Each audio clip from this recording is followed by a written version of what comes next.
नमस्कार दोस्तों, आप सभी का स्वागत है आप सबके अपने चैनल तंत्र मंत्र ब्लॉग्स में। मित्रों, अपनी एक सीरीज़ चल रही है शोभन सरकार के संस्मरण, और इस सीरीज़ में हम शोभन सरकार के सानिध्य से मिली शिक्षाओं के बारे में बात करते हैं। और इस सीरीज़ में आज हम मौजूद हैं भास्करानंद जी के आश्रम मैथा। जब आप शोभन में दर्शन करने जाते हैं और गुरु महाराज के यहाँ ऊपर जहाँ संत स्थापित हैं, जहाँ संत विराजमान है, वहाँ जब आप बैठते हैं तो आप देखते हैं मैथा तालाब पर के स्वामी। आश्रम के अंदर कैमरा चलाना मना है, इसलिए मैं आपको यहाँ से जितना संभव हो सकता है दिखा रहा हूँ। बाकी आश्रम के अंदर कैमरा चलाना मना होने के कारण हम आश्रम के अंदर कैमरा नहीं ले जा सकते। आपको जितना हो सकता है यहीं से जानकारी देंगे। बने रहिए वीडियो में, और अगर अब तक आपने हमारे चैनल को सब्सक्राइब नहीं किया है तो सब्सक्राइब जरूर करिए।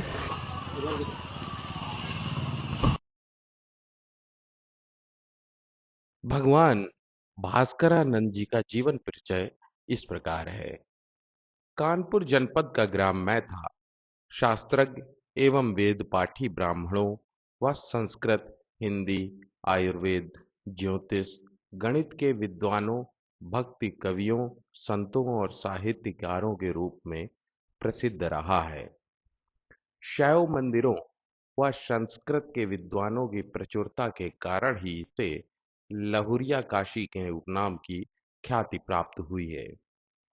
19वीं सदी के तथा लालपुर ग्राम में शास्त्रज्ञ पंडित मिश्री लाल जी रहा करते थे। उनके पुत्र के रूप में स्वामी भास्करानंद जी का जन्म सन 1833 को हुआ। यह समय शारदीय नवरात्र का था। स्वामी जी के जन्म व्रत से एक चमत्कृत घटना जुड़ी हुई है, जिसका उल्लेख भी करना जरूरी है।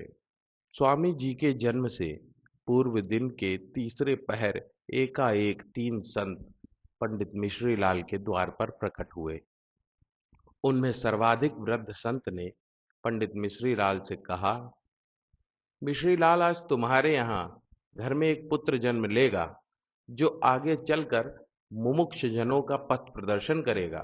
किंतु एक बात याद रखना, शिशु के जन्म लेने पर किसी को उसका मुख नहीं देखने देना और तुरंत हमें बुलाकर अंतापुर ले चलना। पंडित मिश्रीलाल की धर्मपत्नी आसन्न प्रसवा थी।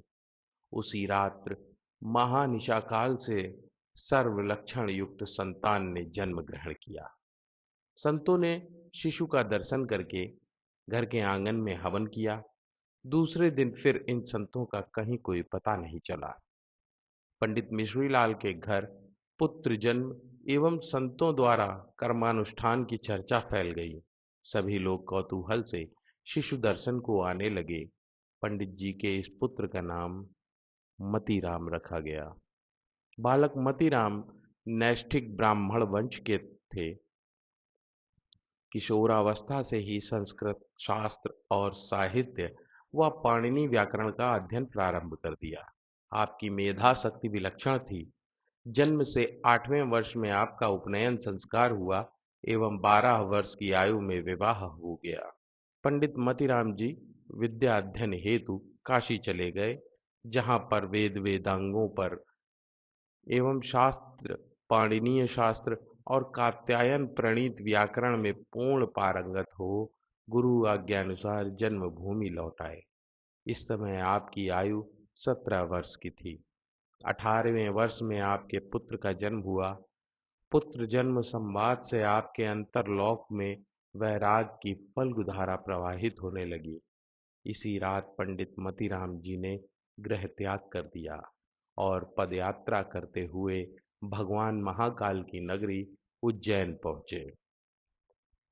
यहाँ पर प्रत्येक दिन क्षिप्रा नदी में स्नान कर भगवान महाकालेश्वर की आराधना और शमशान तप किया करते थे। तप के द्वारा ही आपने अनेक योग्य सिद्धियां प्राप्त की। फिर आप परिव्राजन को निकले और मलवा द्वारिका में रहकर वेद शास्त्र दर्शन का अध्ययन किया और पुनः उज्जैन नगरी पहुंचे। आपने संन्यास व्रत धारण करने का संकल्प लिया। इस समय आपकी आयु 26 वर्ष थी। ब्रह्मज्ञानी महापुरुष असनी फतेहपुर निवासी परिव्राजकाचार्य श्रीमत पूर्णानंद सरस्वती से उज्जैन में संन्यास की दीक्षा ली। शिक्षा यज्ञोपवीत व गृहस्थाश्रम के समस्त परिचय त्याग कर गुरु प्रदत्त भास्करानंद सरस्वती सुनाम ग्रहण किया। जिस पुत्र के जन्मोपरांत आपने गृह त्याग किया था, वह सांसारिक माया त्याग प्रलोकवासी हो चुका था। स्वजन परिजन का अनुनय विनय एवं अश्रुपात कुछ भी इन सर्व त्यागी स्वामी को रोक न सका। जन्मभूमि यात्रा के पूर्व में आप कुछ समय असमी ग्राम में रहे, जहां पर दंड वस्त्र पुस्तकादि का परित्याग कर दिया, मात्र शरीर पर कौपीन धारण की। कुछ दिन नजफगढ़ के सफीपुर में भी प्रवास किया और फिर काकनपुर आए। यहाँ कान्हापुर यानी कि आज के कानपुर में आपके दो भक्त कान्यकुब्ज पंडित रामचरण एवं श्री गया प्रसाद खत्री मिले, जिनके साथ आपने जन्मभूमि पर गए। इस यात्रा से पूर्व काशी में कुछ समय रुके थे। जन्मभूमि यात्रा के बाद आप तीर्थ परिक्रमा को गए। इस तीर्थ प्रवास में पटना जिला के राघवपुर निवासी पंडित आनंद राम खत्री से हरिद्वार में पुनः वेद शास्त्र योग व दर्शन का अध्ययन किया और 40 वर्ष की आयु में पुनः काशी गए। कुछ समय नवगंवा घाट में तप किया। इसके बाद बाबू जगन्नाथ सिंह के आग्रह पर सोनियाबाग में भी रहे। कुछ समय बाद आप अमेठी नरेश की प्रार्थना पर दुर्गा कुंड के पास आनंद बाग में आ गए और इस स्थान पर अपने महानिर्वाण तक रहे। संन्यास धर्म ग्रहण करने के 13 वर्ष बाद आपने आनंद बाग में कौपीन का भी त्याग कर दिया और दिगंबर रहने लगे। 20 वर्ष के काशी प्रवास में स्वामी के दर्शनार्थियों की संख्या बहुत बढ़ गई। यहाँ तक कि स्वामी जी को आत्मचिंतन का भी समय नहीं मिलने लगा। अतः स्वामी जी एकांतवास में कुछ काल रहने लगे। स्वामी जी के यहाँ दर्शन के लिए भारतीय राजा महाराजा एवं विदेशी तथा साधारण जन सभी आते थे, किंतु काशी प्रवास में प्रतिदिन एक दीनहीन तेली को सर्वप्रथम दर्शन देते थे और आओ मेरे बाप का सस्नेह संभाषण करते थे। पश्चिमोत्तर सीमांत प्रांत के लेफ्टिनेंट गवर्नर जेम्स लट्स आईसीएस और सिकंदर साहब प्रयाग से काशी स्वामी जी के दर्शन को प्रायः जाया करते थे। एक बार जेम्स लट्स साहब ने कुछ मुद्रा स्वामी जी को भेंट की। स्वामी जी ने बालक के समान कौतुक करते हुए शरीर के विभिन्न अंगों पर मुद्राओं को रखा, लेकिन वे शरीर पर नहीं रुकीं। इस कौतुक के बाद स्वामी जी बोले कि मेरे पास इन मुद्राओं को रखने की स्थान नहीं है, इसलिए आप इन्हें अपने पास सुरक्षित रखें। भारत की संपूर्ण सेनाओं के अधिपति commander in chief Jangi Lord साहब बहादुर सर विलियम लकहर्ट स्वामी जी के दर्शनार्थ काशी सपरिवार आते थे। सुप्रसिद्ध ईसाई धर्माचार्य डॉक्टर फेवर बने स्वामी जी के दर्शन प्राप्त कर लिखा कि स्वामी जी के सामने उपस्थित होकर मैंने अपने अंतर में एक ऐसी पवित्रता एवं सद्भाव का अनुभव किया, जिसके समतुल्य सारे ईसाई जगत में मैंने कुछ भी नहीं देखा था। जर्मनी के प्रख्यात दार्शनिक डॉक्टर पॉल डायसन ने जब स्वामी जी के दर्शन किए तो इतने प्रभावित हुए तथा दीक्षा की याचना की, परंतु स्वामी जी ने उन्हें दीक्षा नहीं दी, क्योंकि स्वामी जी का मत था कि व्यक्ति अपनी उन्नति अपने ही धर्म के माध्यम से कर सकता है। जर्मन सम्राट विलहेल्य द्वितीय ने स्वामी जी को जर्मनी बुलाने की चेष्टा की।